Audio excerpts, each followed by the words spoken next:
It was really set up or begun by the MS societies of a number of countries, US, Canada, UK, Italy, and involves Spain, Germany, France, and many other countries. It's put together a scientific steering committee which I chair. And it's got really a program of raising profile and funding research. So we've had our first call, a small call to stimulate interest, and now we have a big network call, which is we're in the middle of processing, if you like.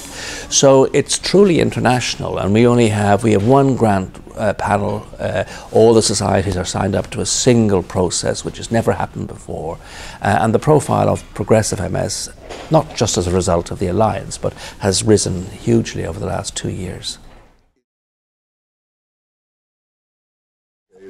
Absolutely. I mean, understanding and treatment of as a result of that is the same worldwide. I mean, I don't think there's any differences. I mean, one of the great things about the trials that we've had in the last 15 years that you mentioned is that they've brought the whole community together. And now that whole community is focused on progression. So yes, it does mean the same thing, and it's the same challenge for everybody. I think there is the MS International Federation, which has a focus very much, and that's one of the partners of the alliance, which focuses very much, as you've said. I think for the Progressive Alliance, because that's such a huge challenge, and you know, I should say that it's partnering with the societies, with the academics, with industry, all together.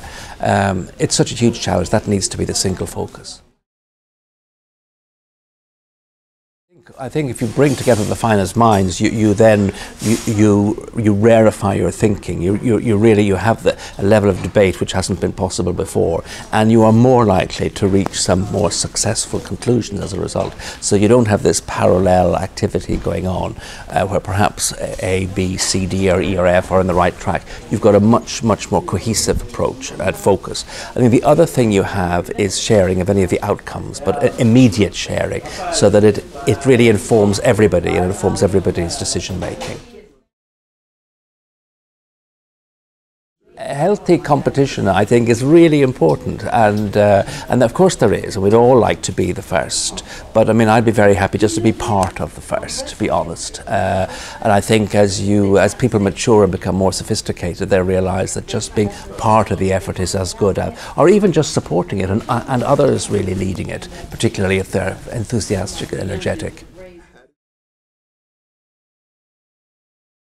Well, I think that many of the societies that we've talked about have got extraordinary networks in their own countries. I mean, in the US, as you will know very well, it involves absolutely everybody. And this organisation here, the consortium, does the same. It's very similar in the other countries, and I think their engagement makes sure that this is not just a sort of rather elite, excellent group, but it actually is about the whole community. So there's a really big communications effort that needs to be done, which is being handled by an international group, and that's probably the most difficult group to try and get the message out to everyone. But it's essential, because of course you never know where the next good idea is going to come from.